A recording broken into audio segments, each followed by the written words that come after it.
پھر کمال کی بات تو یہ ہے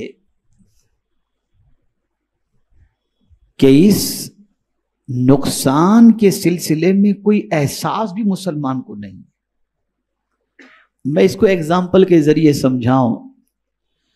بہت کلوز ہمارا کوئی دوست ہو، بہت زیادہ ہمارا خیال کرنے والا کوئی ہو، بہت زیادہ ہم سے محبت کرنے والا کوئی ہو،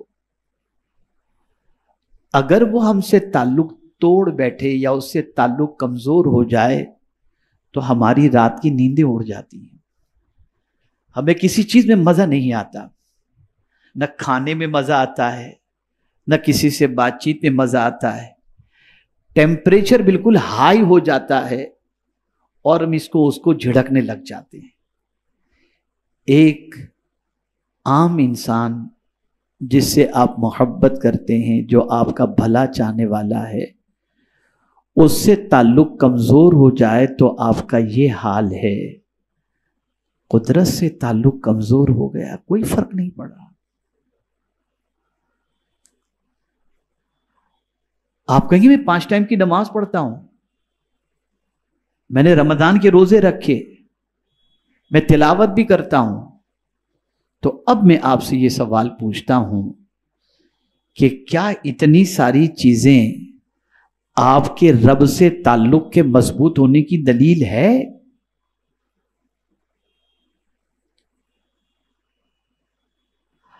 اگر ہے تو پھر یہ بھی تو آپ دیکھو کہ اپنے محبوب کی ناراضگی اور رضا کا بھی تو خیال کرو. کبھی آپ نے سوچا کہ مجھ سے کون سی ایسی چیز ہو رہی ہے جس کی وجہ سے اللہ عز و جل اور اس کے رسول صلی اللہ تعالی علیہ وسلم کے فرمان کا اثر میرے دل پر نہیں ہوتا؟ اگر محبت ہو اللہ عز و جل سے، اس کے رسول صلی اللہ تعالی علیہ وسلم سے، تو ان کے فرمان کا اثر تو ہوگا نا. آپ پہلے سوچیں، میں جو عرض کرنے جا رہا ہوں، آپ نے اگر اپنے باپ کو بڑا مانا ہے، باپ کا رسپیکٹ، اللہ کی ذات ساری تمثیل سے پاک ہے، باپ کو آپ بڑا مانتے ہیں، آپ جانتے میرے باپ نے مجھے بڑا کیا، میرے باپ نے مجھے کھلایا، میرے باپ نے تعلیم دلائی، میرے باپ نے کپڑے دیے، میرے باپ نے یہ کیا، میرے باپ نے وہ کیا، یہ ساری چیزوں کو آپ جانتے ہیں. تو باپ جب کہتا ہے بیٹے یہ کرو تو آپ کرنے کے لیے تیار ہو جاتے ہیں. اور پھر یہ بھی جانتے ہیں کہ نہیں کروں گا تو میرا باپ مجھ سے ناراض ہو جائے گا.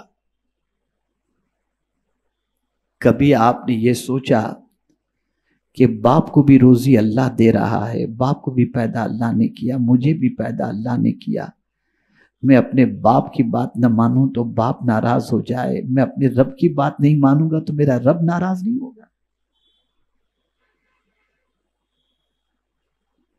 یہ خیال کیوں نہیں آتا؟ یہ کیفیت کیوں پیدا نہیں ہوتی؟ آج اسی پر سے میں پردہ اٹھانے کی کوشش کروں گا تاکہ آپ جان سکیں کہ نصیحتیں کن کو فائدہ پہنچاتی ہیں اور کن کے دل پر نصیحتیں اثر انداز ہوتی ہیں. اگر اللہ کی آیت کا اثر، اللہ کے رسول صلی اللہ علیہ وسلم کے ارشاد کا اثر ہمارے دل پر نہیں ہوتا تو اس کا مطلب یہ نہیں کہ قرآن معاذ اللہ بدل دیا گیا. جو صحابہ کے زمانے میں تھا وہ قرآن اور تھا اور آج قرآن وہ ہے، یہ ہے نہیں. قرآن اس وقت بھی وہی تھا جو آج ہے، لیکن وہ سنتے تھے، زندگی بدل جاتی تھی. ایک مثال صرف آپ کے سامنے پیش کروں. مکے کی سرزمین پر جو لوگ شراب کی حرمت سے پہلے شراب پیا کرتے تھے، پانی کی طرح پیا کرتے تھے، کوئی دسترخوان ایسا نہ ہوتا جس میں شراب موجود نہ ہو. لیکن جب شراب کی حرمت کا حکم نازل ہوا اور رسول اعظم نے مدینے میں اعلان کر دیا کہ آج سے اعلان کروا دیا کہ شراب حرام ہو چکی ہے، تو سب نے فوراً شراب چھوڑ دی. یا اللہ ماجرا کیا ہے کہ سگریٹ نہیں چھوٹتی اور شراب چھوٹ گئی؟ تو جواب ملے گا اسی کو تلاش کرو کہ ان کے دل میں وہ کیا چیز تھی جس کی وجہ سے حکم الہی اور حکم رسول پر انہوں نے عمل فوراً کر لیا.